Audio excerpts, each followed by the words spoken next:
Welcome to this explainer. Today, we are going to completely, and I mean completely, reframe everything you thought you knew about one of the oldest cities on Earth. We're talking about Varanasi, also known as Kashi or Banaras. We're going to be looking at this place not just as some ancient settlement that organically grew over time, but actually as a deliberate, massive piece of spiritual engineering. You know, to really grasp the scale of what we're talking about, let's start with Mark Twain. He famously observed that Varanasi is older than history, older than tradition, older even than legend. And he really hit the nail on the head there. The sources we're diving into today highlight that this city basically defies standard historical timelines. Ancient texts show it's been this epic center of trade, culture, and deep spiritual seeking for literally millennia. But, as we'll see, its true significance is about way more than just how old it is. So here is a wild, paradigm-shifting concept for you to consider. What if a city was built exactly like a human body? What if the streets, the shrines, the entire layout of a sprawling metropolis were architected from day one to be a giant mirror image of human anatomy? Let's get right into Section 1, the Cosmic Yantra, a machine for spiritual liberation. Okay, so traditionally, the word yantra translates to a machine, and our sources describe Varanasi as exactly that, a massive living energy machine designed specifically to elevate human consciousness. The precision here is just staggering. According to ancient yogic sciences, your physical body contains exactly 72,000 nadis, or energy pathways. Well, to perfectly mirror that, the original blueprint of Varanasi was built with exactly 72,000 shrines. It's literally a macroscopic reflection of your microscopic self. How crazy is that?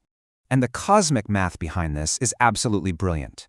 The ancient architects of Kashi looked up at the universe. They took the 13 months of the lunar calendar, the 9 planets of the solar system, and the 4 primary directions. You multiply 13 by 9 by 4, and you get 468. So they established exactly 468 foundational temples to wire the microcosm of the human body directly into the macrocosm of the universe.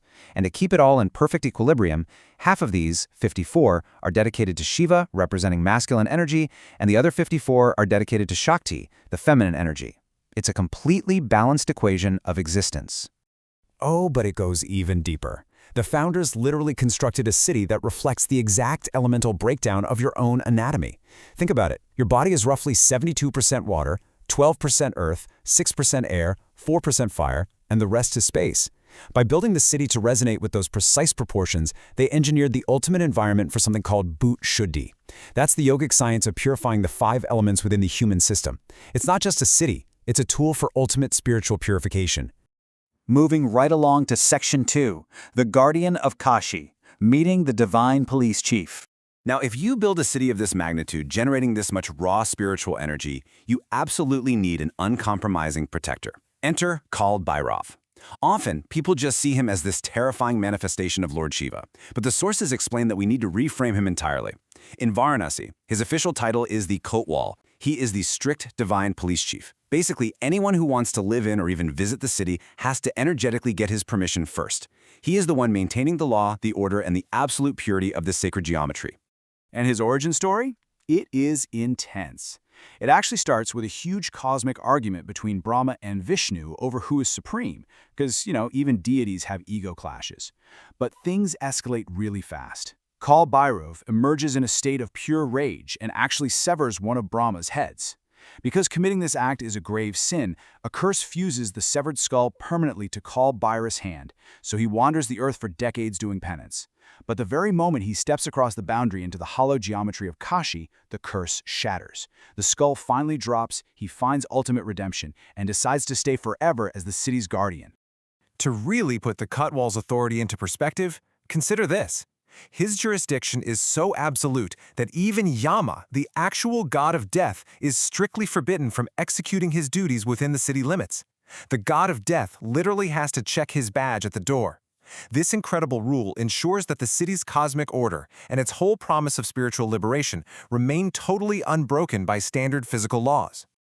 All right, let's jump to Section 3, the Dance of Devotion, the living breath of the city. So, now that we've mapped out the architecture and met the Guardian, you're probably wondering, how does this cosmic machine actually breathe day to day? Well, you can see it most vividly during the Gange Aarti at the Dashashwamedh Ghat. You can literally feel the pulse of the city in these perfectly synchronized steps. From that first blast of the conch shell right down to the offering of fresh flowers, every single motion is precisely choreographed. It's performed by 7 priests, and it's entirely designed to express profound gratitude to the Ganges River, the absolute lifeblood of Kashi.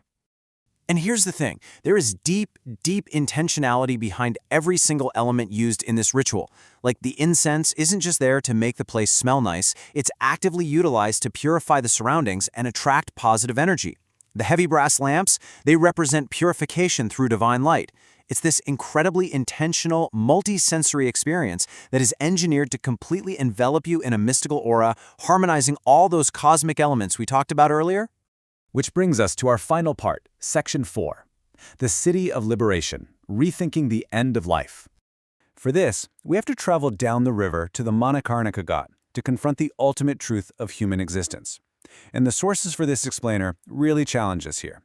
Look, in most of the world, death is viewed as an absolute, tragic end, right? It's something physical, something to be hidden away, and honestly, deeply feared. But the paradigm in Varanasi is completely different. Here, death is not some terrifying conclusion. It is viewed as an active, celebrated transition of life energy. It's the grand finale, where the microcosm finally emerges right back into the macrocosm. To truly wrap our heads around this, let's look at the mechanics of Manikarnika Ghat. This place is intensely active, hosting 40 to 50 cremations every single day. According to the yogic traditions cited in our sources, your prana, your life energy, doesn't just vanish the exact second your heart stops beating. It actually takes 11 to 14 days to fully exit the physical form. So, because all of this life energy is being forcibly released through the intense fire of cremation, the location generates a staggering energetic aura. It's not a morbid place at all. In fact, it acts as an incredibly powerful environment. Spiritual seekers and yogis have literally been using this intense energy to elevate their own consciousness for thousands of years. So this all brings us right back to you.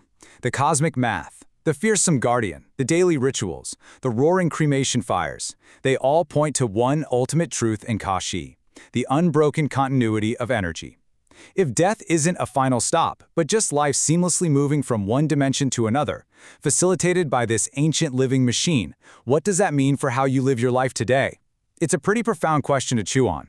I'll leave you with that thought, and I really hope this explainer has sparked a desire in you to dive even deeper into the living mysteries of Varanasi.